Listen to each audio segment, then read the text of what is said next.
Okay, so in this final clip of Formulae for now, we're going to look at just a couple of specific examples which allow us just to look at some slightly more complicated examples and where sometimes certain rules may be given. So look at carbon reacting with oxygen. So if we're using a periodic table, we know that carbon is in group 4, which means it's going to have 4 electrons in its outer shell. And now that's going to have the ability to have either lose those 4 electrons or gain 4 electrons to get to that full octet.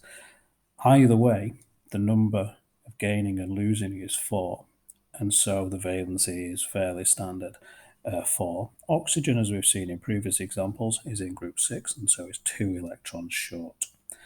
Now, this allows us to generate a formula of carbon oxide of C2O4, and we can see that those numbers are divisible by each other, and so we can undergo some simplification whereby 2 goes into 4 twice, and so we get a simplification down to C1O2. As always, we don't write the 1, and we'll simplify this off to just write CO2, obviously carbon dioxide. Now, in most examples of simple binary compounds like this, we would use the group number to evaluate the valency. But in some situations, we have a more complicated example. And in those more complicated examples, you would be told what the valency is if it goes above and beyond the rules that we're discussing now. Sulfur is one of those examples. Sulfur can exist ordinarily, you'd imagine its valency is 2 because it's in group 6, 2 electrons short of going to 8. However, in some situations, we're told that sulfur, in its reaction with oxygen, for example, has a valency of 4. Now, you'd be given this as a Roman numeral. You may also be told it has a valency of 6. Again, be given it in Roman numerals, and you'd just be told this information.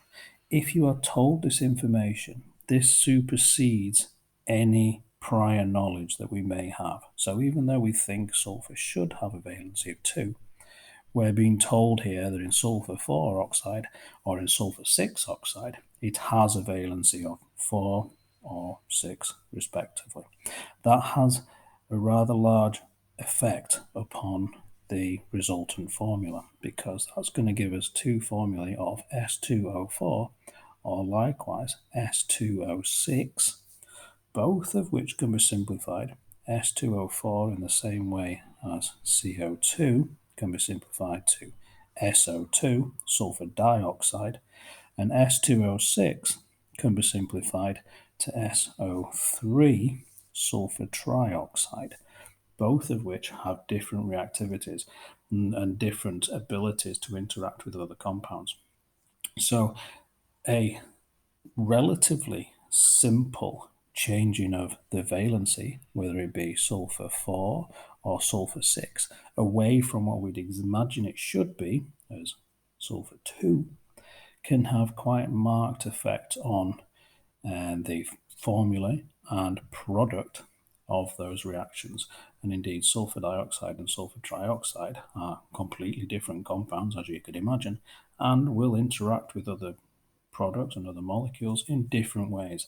They are completely different species, dependent upon whether or not sulfur has a valency of 4 in its reaction with oxygen, oxygen being an example, or 6 in that case.